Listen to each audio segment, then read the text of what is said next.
Leicester সিটির ভবিষ্যৎ অধিনায়ক নাকি নতুন কোনো ক্লাবের নতুন ভরসা?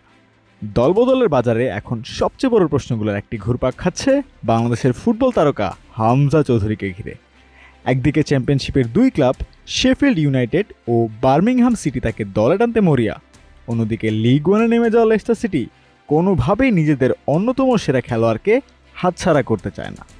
তাই হামজার পরবর্তী গন্তব্য এখন ইংলিশ ফুটবলের দলবদলের বাজারে সবচেয়ে আলোচিত বিষয়গুলোর একটি। 2025 সাল হামজা চৌধুরীর ক্যারিয়ারে বিশেষ জায়গা করে নিয়েছে। এবছরই বাংলাদেশ জাতীয় দলের জার্সিতে অভিষেক হয়েছে তার। লাল সবুজের এই বঙ্গে পেয়েছেন অকল্পনীয় ভালোবাসা, আর ক্লাব ফুটবলেও ব্যক্তিগত পারফরমেন্স দিয়ে আলাদা করে নজর কেড়েছেন। লেস্টারের মৌসুমটা ছিল দুঃস্বপ্নের মতো। পয়েন্ট কর্তন, একের পর এক কোচ পরিবর্তন এবং হতাশাজনক ফলাফলে শেষ পর্যন্ত চ্যাম্পিয়নশিপ থেকে লিগ ওয়ানে নেমে যেতে হয়েছে ক্লাবটিকে। কিন্তু পুরো দলের ব্যর্থতার মাঝেও উজ্জ্বল ছিলেন হামজা। 30 ম্যাচ খেলেছেন, যার মধ্যে 17টিতে ছিলেন শুরুর একাদশে। সুযোগ যতবারই পেয়েছেন 5+ স্টার রেটিং প্রাপ্ত দেশের সর্বোচ্চ বিদ্যুৎ সাশ্রয়ী ওয়ালটন এসি স্মার্ট কমফোর্ট এখন নেক্সট লেভেলে, ততবারই নিজের গুরুত্ব বুঝিয়েছেন। হামজাকে নিয়ে প্রথমে আগ্রহ দেখায় শেফিল্ড ইউনাইটেড। 2024 থেকে 25 মৌসুমে ধারে সেখানে খেলার অভিজ্ঞতা রয়েছে হামজার। ম্যানেজার ক্রিস ওয়াইল্ডার এখনও তাকে নিজের পরিকল্পনার গুরুত্বপূর্ণ অংশ হিসেবে দেখছেন। পরে সেই দৌড়ে যোগ দেয় বার্মিংহাম সিটিও।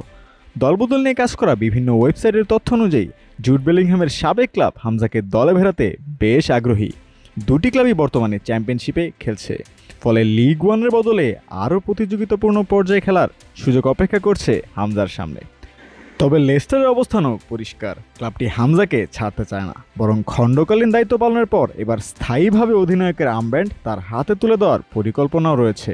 ভবিষ্যতের নেতা হিসেবে বিবেচনা করা এই মিডফিল্ডারকে ধরে রাখতে সর্বোচ্চ চেষ্টা চালিয়ে যাচ্ছে দ্য ফক্সেস। 2015 থেকে 16 মৌসুমে লেস্টারের সঙ্গে পথ চলা শুরু হয় হামজার।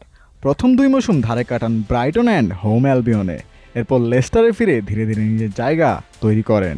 2019-20 মৌসুমে 29 ম্যাচ এবং পরের মৌসুমে 22 ম্যাচ খেলে নিজেকে প্রতিষ্ঠিত করেন।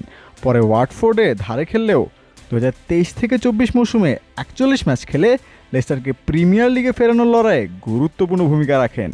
ক্লাব ফুটবলের পাশাপাশি ইংল্যান্ড অনূর্ধ্ব 21 দলের হয়েও 60টি ম্যাচ খেলেছেন তিনি। এখন দেখার বিষয়, লেস্টারের ভবিষ্যৎ অধিনায়ক হিসেবেই কি ক্যারিয়ার এগিয়ে নেবেন হামজা চৌধুরী, নাকি নতুন ক্লাবের জার্সিতে শুরু হবে তার ক্যারিয়ারের আরেকটি অধ্যায়?